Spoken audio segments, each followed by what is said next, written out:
Hello, everybody. It's Gary Stuckey with Real Music. On today's show, I've got bassist Aaron Leigh from Y&T. Yeah, that rhymes. And he's a singer, songwriter, and he does a bunch of other things. We're going to talk about that. But he's got a brand new single out called Bahia Sunshine. And pretty awesome song. We're going to talk about that and so much more. So here we go. Here's Aaron Leigh. The scene here, I'm thinking of Mike Myers and the Love Guru or something. Is he going to Some come out? Austin Powers, huh? That's it. It looks cool. It's very snazzy. It's I love it. it's a room in my house that has come in handy for these types of situations with this live stream stuff. Awesome. Very nice. Are there going to be other rooms like this all over the country? Is this a new thing? I mean, I seriously, I do like that look. It's cool. Yeah, I'll come design a room in your house for you. You got to There you hire me go. and fly me out, and I'll See, I'm interior telling designer. you. There you go. Remember that. It was my idea. Whatever you said. Yep. So everything going good? As good as it can, man. Things could be always worse. So I choose to be on the positive side of the line there. Yeah, it's all good. Hey, that's good, man. Well, let's get started here. Now I've been listening to Bahia Sunshine. Now, that's an interesting name. So tell me about this single, and why did you decide to do this single, and what's it all about, really? Well, what it's all about is I'm actually learning about this myself after writing this song. I'm learning more and more about these lyrics and the meaning of it, if there is any, real direct meaning. But going back to the title, the name Bahia is just from a young girl that I knew when I was like 5 years old. We were playmates and she lived on my street. And I'd always remembered that name as being beautiful, unique, pretty, and it always struck a chord. So I wrote a song with that as a title, and not necessarily about a girl. I guess it could be if you want it to be, but Yeah. it's I think the lyrics evoke imagery, um, thought provoking. Doesn't have to necessarily be a universal hit of a message, but if you take it as that, that's cool too. But I lean into it as being a metaphoric situation of like a higher power. Yeah, I mean, that's what I got from it. Uh, you know, and like you said, songs can take on different meanings, of course, but when people are listening to it, I guess it's all about the listener, but the song itself, it sounds like a Beatles song. I'm sure you were influenced by the Beatles, and right. Absolutely. I mean, in my generation of musicians who wasn't influenced by the Beatles, um, you know, along with some Bowie, a little T-Rex. Those were you nailed it when you said Beatles, because that's kind of, I was hearing that back, as I was tracking vocals and, some harmonies and things that were creeping in there. And I was thinking that is kind of Beatlesque, I dig that. Let's go down that road. Right. Yeah, it definitely has that sound to it. And so what's going to happen when Bahia shows up one day and says, "I want half the recording rights to the song"? Yeah, what's interesting is after I've been doing some of these interviews and stuff, and then I was talking to my wife the other day, telling her about some of these interviews, and I said, I actually I think I have a picture of the girl Bahia from my fifth birthday party. Oh wow. Um, and it's in a photo album in my garage up top somewhere. I'm gonna have to go in there and dig it up, but I know I possess an actual photograph of her. And so, Wow. yeah, I'd like to kind of tie that in maybe on social media down the road, and post the actual who is Bahia. Well, well, maybe, in exploring the meaning of this song, you're searching for things in life. Maybe it's the search of finding Bahia and seeing what she's up to. I'm just saying.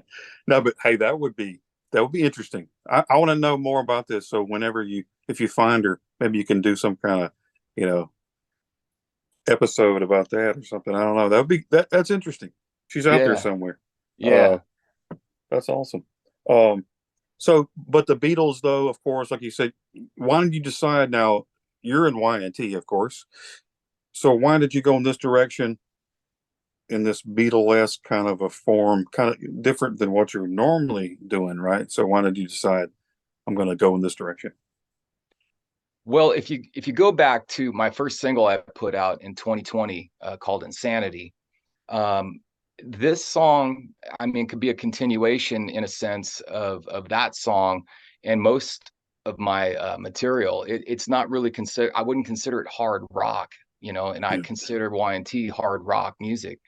Leans almost into metal in the early stuff, But yeah, I'm a fan of all kinds of music, so my influences are definitely on my sleeve, and that's kind of where I come from, is from the 70s sort of sounds. I was a teenager in the 80s, and I was in a glam band. I mean, I used to, have the big hair and the makeup and the clothes and all that stuff. And we were called sleaze, actually, which is, awesome. right in with the times, man, 1986, 87. But so of course I was influenced by that music as well in the 80s, and discovering Y&T at that time as well. But you know, it's just what comes out, I guess, is I'm not looking to hit a certain genre of music or anything. There's no premeditated motive. It's just basically antenna up, message received, record it, and put it out, So that's where it was coming from musically, was just no real expectation of what was happening. Just let it happen, you know. Right. Well, that's a good way to write. Just let things come. There's, like you said, no preconceived anything. That's wow. Um, but what's your ultimate goal when you're creating new music? What's your ultimate goal when you set out to create it? Would you say? To I have to like it. I have to like it enough that I feel compelled to want to share it with other people. And music is so subjective. We know that as music lovers and listeners, that there's some things we like and some things we just don't. And there's not a real reason for why we don't like it, but there's definitely reasons why we do like it. A certain song, certain vocalist, a certain, guitar player or whatever. But it's, the end game here is just to keep creating. And with Y&T, it's a great outlet for me to go play live on bigger stages, and have a lot of fun with that, and playing some of the greatest rock and roll music ever written. It's a lot of fun, and it's very satisfying, but at the same time I still want to get in a room and make music that is in my head, and then if it hits me a certain way when it's done, and I can live with it, then I figured there's people out there that could probably live with this too. That's where that's Sure, coming. sure. Well, when you were growing up listening to the Beatles and David Bowie, what was it about those songs? Surely there was a pattern of the groups that you listened to, like Kiss or or some of these bands that you listened to growing up.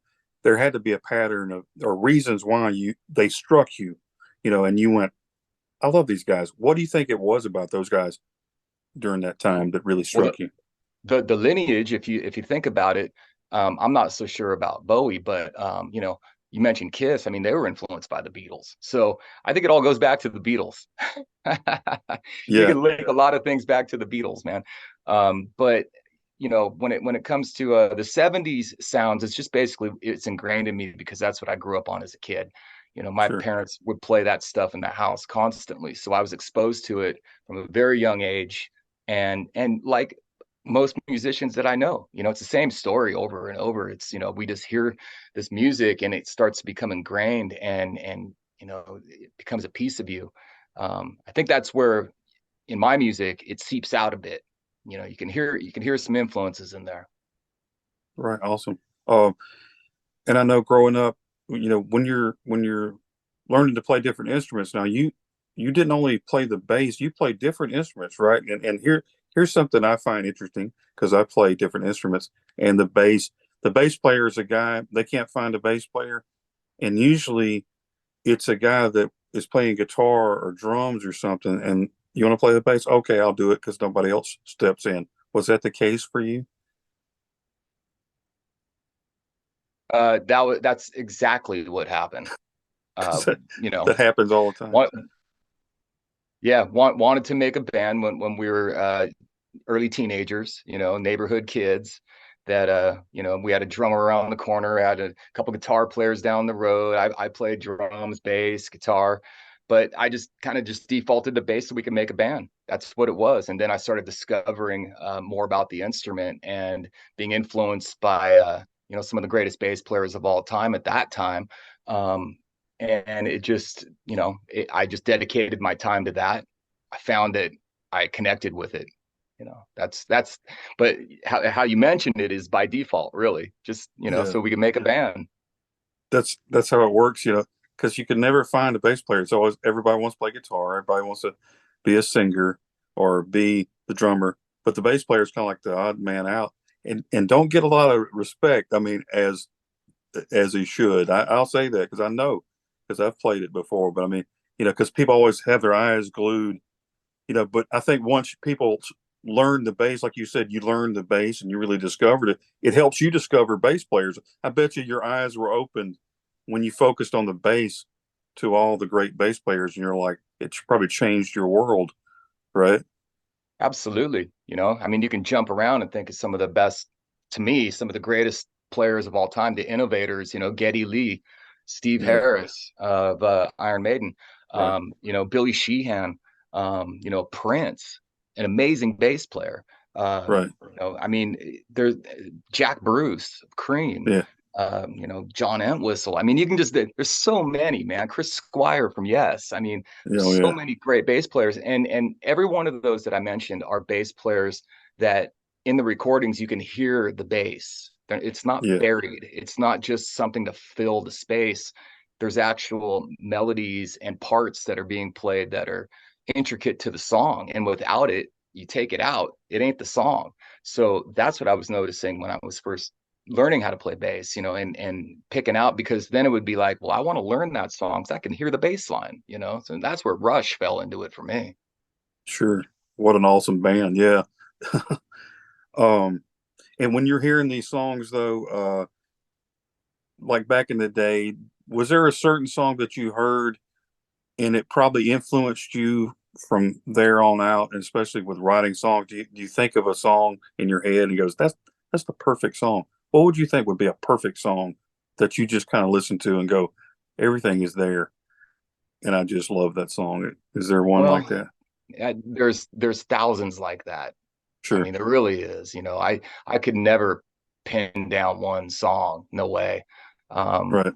but I mean, if I'm gonna go back to the first time I started listening to hard rock music, was the first time that I heard Nobody's Fault But Mine, Led Zeppelin, when I was probably 6, 7 years old, and my stepdad put it on the turntable, and it literally scared the shit out of me when I heard the intro. I mean, I got Yeah. scared. I was like, what is that sound? Jimmy Right. Page's intro to Nobody's Fault But Mine, man. It was and on 10, because my stepfather had a habit of just wanting to crank it all the time. And that's what I'm saying. It all comes, it's that ingrained thing, man. All those memories come back when we're talking about this. But Right. yeah, I mean, so that was like a real introduction right there, where it was like, whoa, whoa. That's a good place to start, especially on cranking it up to 10 with Led Zeppelin. I mean, you gotta, you're already started up here, so you're gonna finish it Yeah. out strong in your likes. That's pretty cool. Uh, so now, were you a fan of Y&T back in the day? I mean, when you were growing up, did you listen to Y&T? Did you ever think you would be a part of that band one day? Well, yes, of course I was a fan. I was a fan since I was 14, 15 years old when I discovered Black Tiger, and been a fan my whole life, a diehard fan. I mean, the catalog, I know the catalog, I know, and this was before I was in Y&T. And what's interesting is to end up in one of my favorite bands. When I went in for the first time to play with the guys, um, I already, these songs were already, again, going back to being ingrained, they were in me, and it felt natural. It was not a struggle of playing someone else's parts or anything, because I learned through Phil Kennemore how to play bass. So it was kind of a symbiotic give and take there. And then all of a sudden I got to give back, from taking all those years, all that knowledge and all that learning those bass lines, and now I get to actually do it, with the real guy that wrote the stuff, Dave Meniketti, So, um, yeah, I've always been a huge fan of the band, and to be in the band it truly dreams do come true. It's pretty Yeah, cool. right.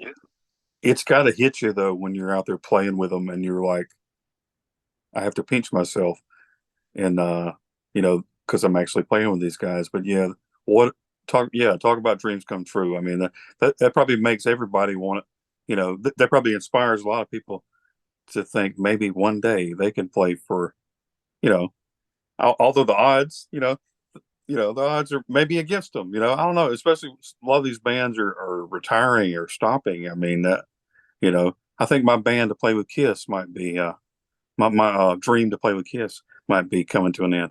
But I but doubt it. no. Oh yeah, happy birthday, Gene Simmons. I think it's his birthday today. Oh, I just that thought is about that. today. The 25th is his birthday. Yes, That's right. Happy birthday, Gene. With Gene. the and speaking of Gene, he's got that style about him. People don't think of him like, oh, he's the greatest bass player ever. But being in a band like Kiss, and the makeup and that whole, just mystery of it all. I mean, and still going after all these years. I mean, that's got to say something to fans. But what is it about you, that you try to do differently? Like you have all these influences. You're talking about Kiss and the Beatles. Paul McCartney, just people. He's underrated bass player. People don't think about. But what what do you do? What do you bring to the table as far as your bass playing that you try to do differently to stand out? Is there something that's your signature playing that you do? You would say?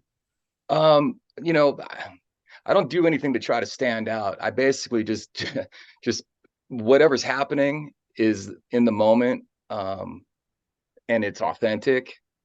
It's real. Um, you know, I like to perform. I mean, hey, I get it. If you want to stand there and just play your instrument, that's your thing. But the music starts to move me in a way that it's a performance at that point. So I do have this technique with my right hand and my right thumb, where I'm slapping on the bass. I go between, but you wouldn't see that too much in rock music. And it's not like this kind of a slap where it's funk.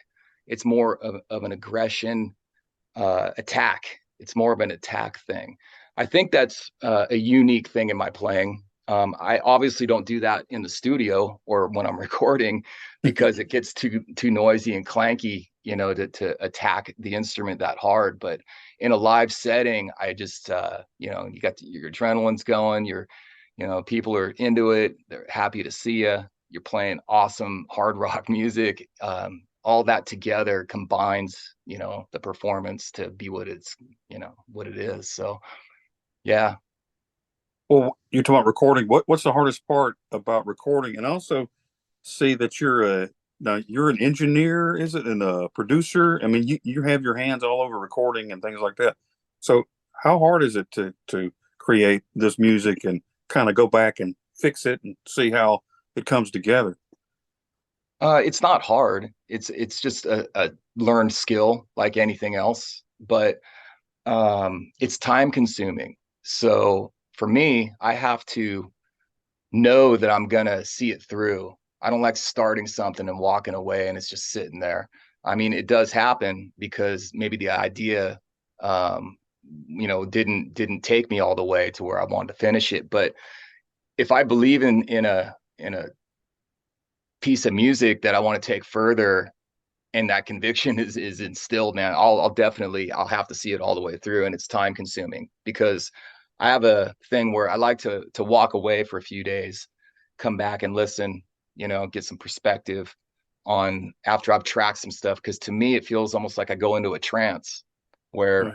I'm so into what I'm doing and tracking parts, or just trying to come up with an arrangement idea or how I want to drive the song.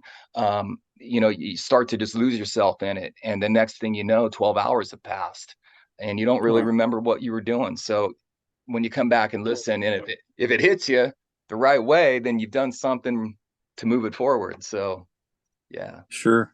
And it helps to enjoy it. I mean, I know, doing things like that, it's not just a job. I know it's fun too, right? I mean, you have to enjoy what you're doing, right? Absolutely. Look, for me, man, it's like this. I'm lucky that I get to do what I'm doing. I recognize that. I know it's a dream for a lot of people to get to be a musician and just do music for a living and all that kind of stuff. So it would be a disservice to everything if I didn't occupy my time making music when I have the time to make music. And that's another driver, you know. I heard your interview with Joel Hoekstra the other day, friend of mine, and Awesome. and he was sort of saying the same thing because I know that he's got so many things going on at all times, and he fits Sure. in still somehow to make his own music, uh, you know, to satisfy his own soul, So Right. I'm in that same boat.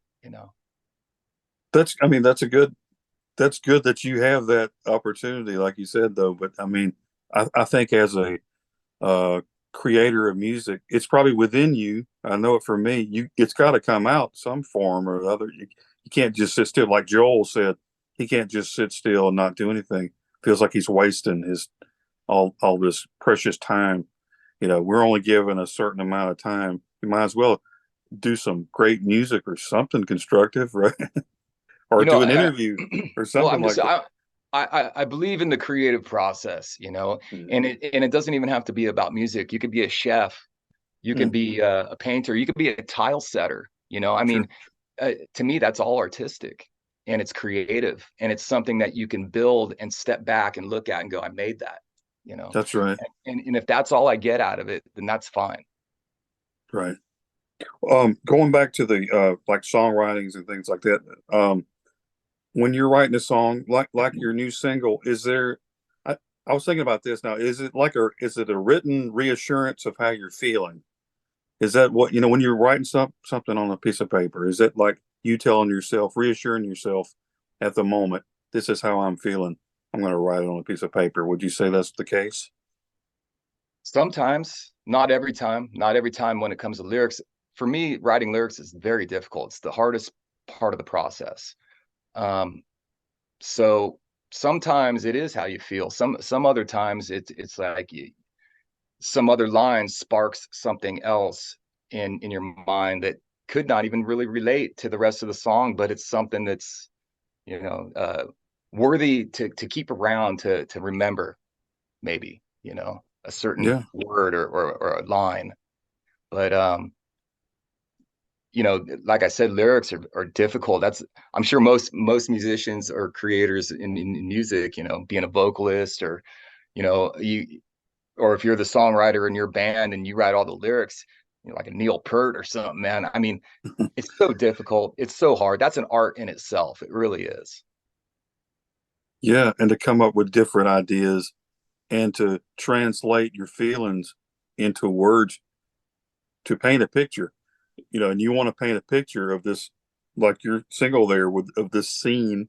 If somebody's visualizing the song in their mind, you want to paint this, you know, pretty picture of the idea of what you're trying to convey so it'll sink in rather than, some people write vague lyrics. I mean, that's cool, I guess. It's, there's different things, but some are kind of direct in the way that, I mean, you leave some to the imagination, but it's kind of like, here it is, and it paints a picture and the people listen to it. And when you got a good vocal on there, it just helps out so much. But the song that you've got, it reminds you of that. It kind of sets a tone uh, for things, and it probably gets people thinking, which, like you said, is probably your whole idea, right?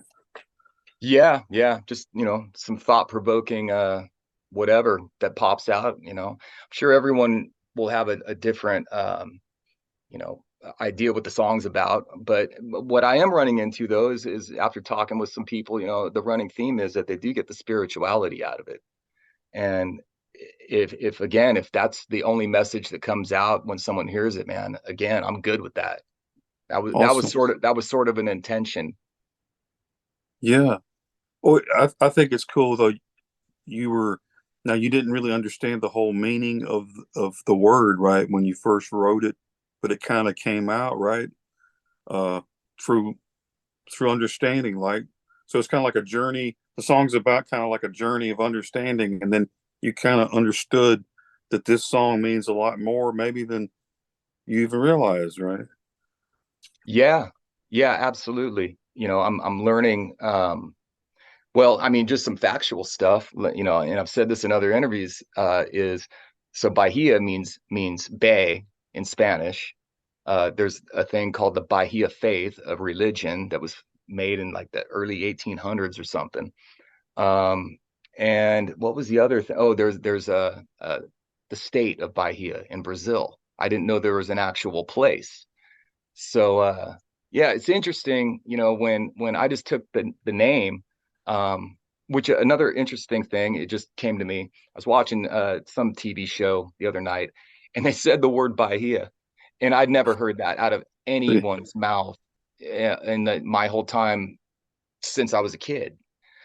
And when I heard that on TV, what? Like, what was that about? Like, but I think they were talking about the place, the actual location. Right. So that was interesting. Yeah, it's weird that how timing, I guess, right now, you know, maybe it's the right Well, time for a certain song like this.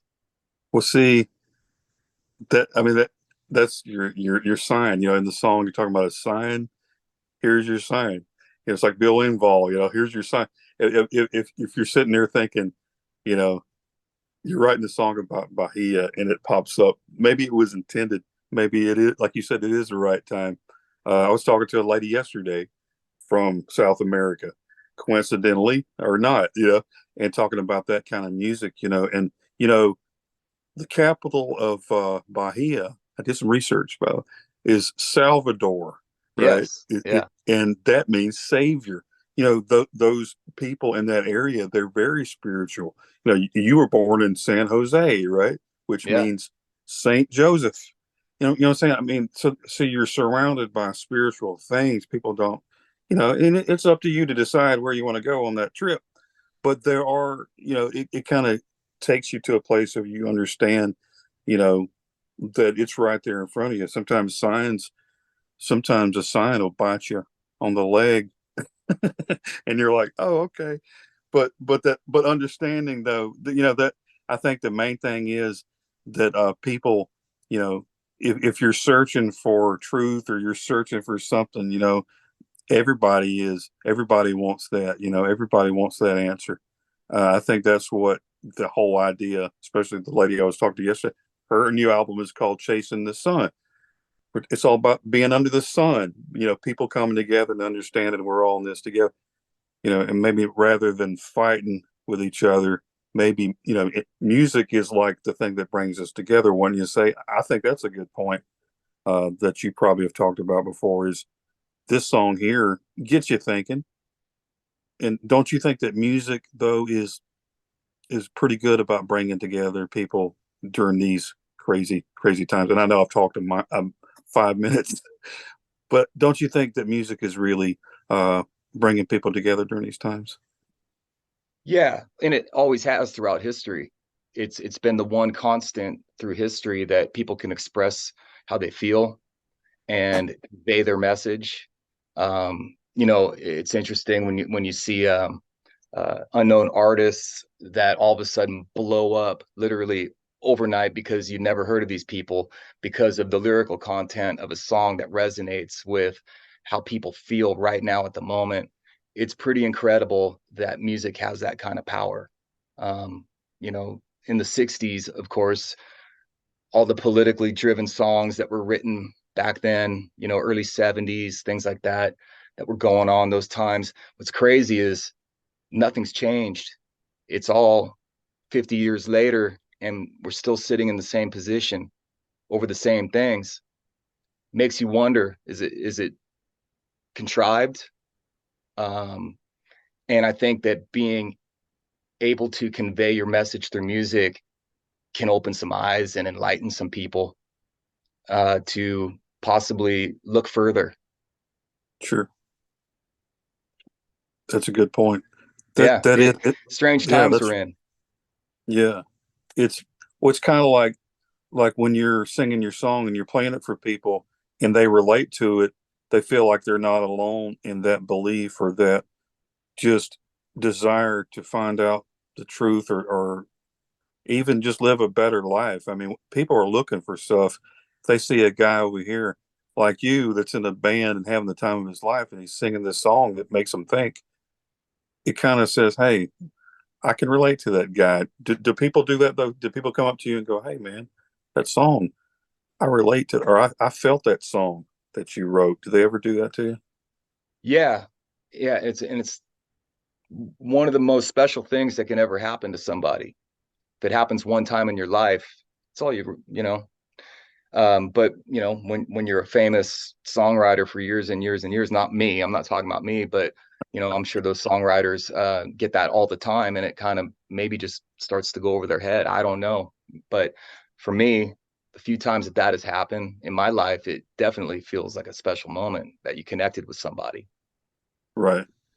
And I know that's a big part of why people do it, to experience that connection. And I know there's a connection with you playing on stage. I know there's a special feeling, like you said, when you're running around and you're looking out uh, across the crowd, and they paid money to see you. They ventured out, whatever they stopped, a part of their life to go see you, and now they're paying music. I mean, paying money to hear your music. Uh, that's got to be special when you see those crowds out there uh, that really appreciate your music, right? Absolutely. Well, I think you're referring to Y&T. Hmm. Yeah, I mean, hey, I didn't write those songs, but I get to hold had the have the torch passed to me to carry on the tradition of the songs. And it is a very special thing to look out in the crowd and the connection that these people have to this music, just like I have to it. And that I was in that crowd many, many times watching that band. And it's interesting when you see somebody crying, because the song is hitting them so emotionally, but they're smiling, and that's a really, really powerful thing, man, to see. Uh, since you mentioned crowds, that just popped into my head. I've Sure. seen I've seen things like that constantly at a Y&T show. Dave Meniketti he's an emotional singer. When Yes. his conviction in his voice is just it's powerful. Ronnie James Dio called him the best vocalist on earth. Wow. That says a So lot. that absolutely says a lot. I mean, Ronnie James Dio is, I mean, he's the pillar and the pillar, and then there's some more pillars, and he's Yeah, up there, man. It's crazy. definitely. So, Definitely. to see the reaction coming back onto the stage for that man and his music, just to be a part of that for me, just to be a small part, is incredible. It's really cool. Yeah, I was thinking about those songs. Different songs mean different things, like you said earlier. But when you hear a song that you listened to years ago, and especially when you're playing it night after night with a band, it brings back memories. And even though there's people like that was in the band that's no longer here, or people that used to love that music that's no longer here, but if you're still here and you hear that song, it takes you back to a certain time. That's what music will always do. It kind of takes you places, and you can be sitting in your bedroom listening to like your song, and it takes you across the bay into another country, and you're in this boat or something, and the sun's shining down on you, and you're having the time of your life. You may be dying of cancer, but you're listening to this song, and it changes the atmosphere, it changes your mind, it changes everything, right? Yeah, hopefully, I mean, that's, I guess, the reward in it is to, like I said, connect with somebody where it changes their perception, or, instills something positive. Well, and this single though, what's the reaction been? I know a lot of people have been talking about your single. I'm sure positive things about it. I know that inspires you. What's the future of your music, your solo stuff? Just to continue creating, when we're done with this, I'm going to go in and work on another one I've got that just started floating around the last few days, just to keep in the creative process as much as I can. It just seems like the right thing to do. I mean, what else am I going to do with my time if I'm going to sit around and pet the cat, man? I mean, it's like, you know, I might as well be making music, and then take a break and go pet the cat. But, There you you know, go. You could pet the cat and play one hand. You might start something. I don't know. Take the cat on tour. yeah. So, and speaking of which, no, are you going to be doing some shows for your solo stuff coming up, or how's that going to work? Well, like a lot of, referring back to Joel's interview, I did hear him mention, to put together a band to go out and play live when it's your music, you have to offer something, um, in return for their services and their talents.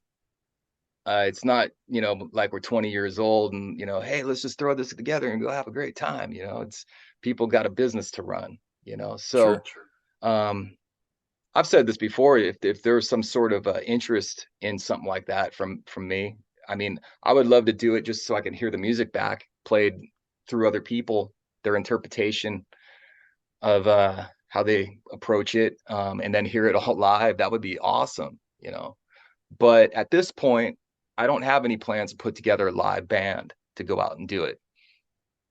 That could change, and it probably will change. But as of foreseeable future, it's just Y&T, and we've got the 50th anniversary coming up in 24, and so that's going to keep us busy. We're going to Japan January, back to Tokyo after 4 years. I think it's been about 4 years, and then throughout the year, we're going to be touring and playing as much as we can to celebrate 50 years of Y&T. So that's going to keep me busy. And I do acoustic shows here regionally where I live, solo acoustic stuff. I'll be doing one tonight actually. And so, and then making music, recording my own stuff, and just keep putting out music, building a catalog, I guess. Awesome. And as far as Y&T, like you said, you're going to be doing the 50th. Is there any plans for any new music in that area I for haven't Y&T? heard. Yeah, no, Yeah. I haven't heard anything about seriously getting together to write. Um, but I'm always knocking on that door. Trust me. I bet you are. Well, I appreciate you talking to me today. I'm excited that you're going to go record some Thanks music everybody for tuning in. If you want to after hear you more get off here. Mm-hmm. Then, And Aaron Leigh, go to yeah, his I'd like to hear website, that, man. But aaronlee.com, I or do go enjoy your to music. It's really good stuff, and yntrocks.com to find out yeah, more about the congratulations band. to you for your dream Until next time, everybody, this come is Gary true, Stuckey and it saying, keep the continues. music The real. dream continues, and may it always continue, man. Gary, thank you so much for having me, man. It's a pleasure. All right. Have a good day. All right, you too.